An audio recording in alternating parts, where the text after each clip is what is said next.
L'Ajuntament de Vinaròs ha donat aquest dimarts en un ple extraordinari llum verda al programa d'actuació integrada Salines, a la costa sud del terme municipal.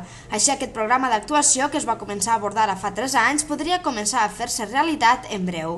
Des de l'equip de govern de Vinaròs, el regidor d'Urbanisme, Javier Balada, ha destacat que aquest PAI té una gran importància per al futur de la localitat. El 25% del PAI és paviment de VPO, soluciona el problema educatiu de tota aquella zona perquè se guarden terrenos per a fer un institut i un col·legi. Entonces ja tindrem tot el que la Conselleria d'Educació i Cultura ens demanava de tota la costa sur. I després, una altra important és que allí és on va el pas subterrani de Carrefour.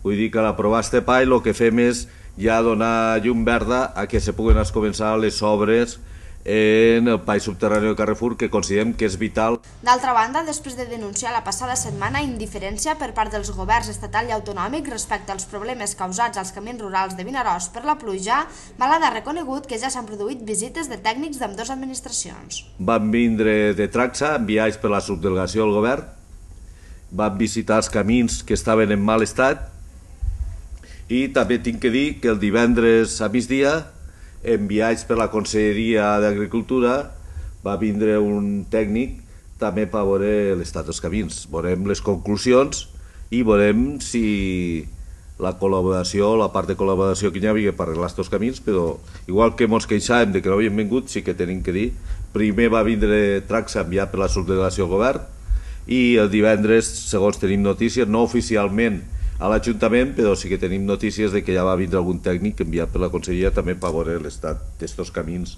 Per la seva banda, l'alcalde de Vinaròs ha anunciat que el consistori no pujarà cap taxa tot i el moment actual de crisi. A més, Jordi Romeu ha aprofitat la compareixença davant els mitjans de comunicació per tal de presentar el cartell de la celebració del 4è centenari de la trobada de les relíquies de Sant Sebastià.